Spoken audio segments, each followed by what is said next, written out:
Good afternoon, Shabbat Shalom. Welcome to 2 Minutes of Torah, which on Friday doubles as Thought for Shabbat.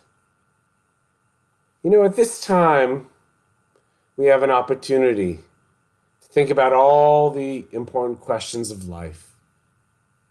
And crisis, interestingly, can lead to deeper insights and spirituality if we will allow for that to take place. In the throes of the desert, what spiritual insight did the ancient Israelites find in the midst of 40 years of traversing the sand? They found the watchword of our faith, the Shema. They discovered it. It became part of their very essence. Shema Yisrael, Adonai Eloheinu, Adonai Echad.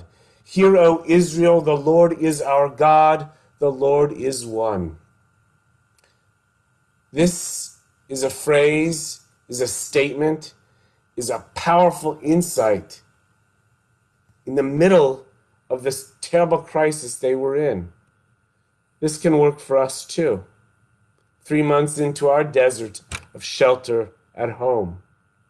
And so today I'd like to offer a working definition as a guide for us to follow as we attempt to make our lives filled with spirituality.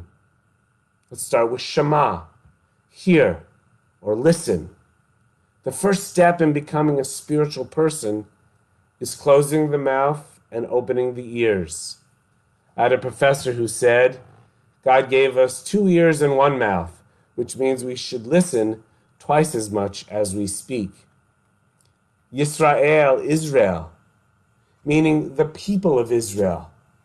Notwithstanding the misconception that spirituality is about individuality and the sole purpose of the self, the key to being a whole spiritual person is about how one relates within community.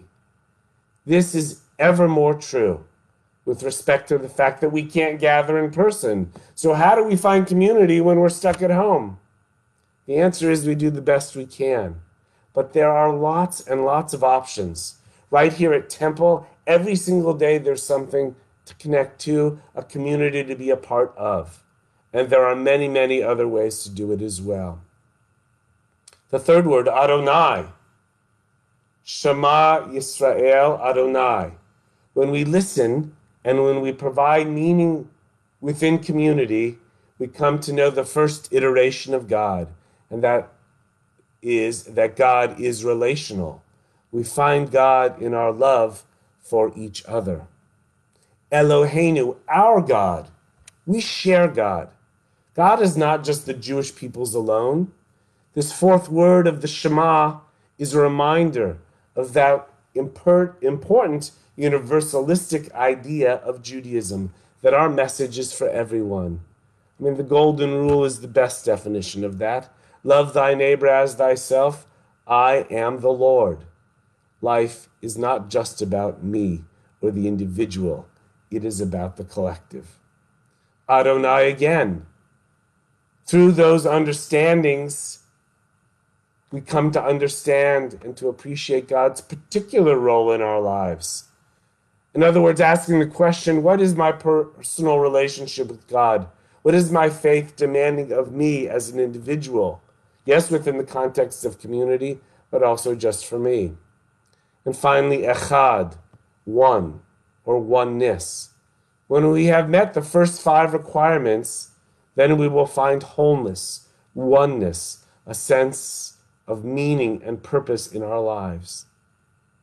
This can be our spiritual mantra, just as it was the ancient Israelites in the desert, so too it is ours here at home. Spiritual healing. This mantra will allow us to enter our minds and even more our hearts to be the best versions of ourselves. So to conclude, Shema, listen. Yisrael, connect to others. Adonai, God's present in all those relationships. Eloheinu, God is an equal opportunity provider. Adonai, what is God's purpose for us as individuals? And Echad, we have become one. Shabbat Shalom, everyone. Please join us for services tonight at 6:30 for Tat Shabbat here on Facebook Live or on our webpage, and 7:30 for regular Shabbat services on our webpage or our Facebook Live. Have a great weekend and a wonderful Shabbat.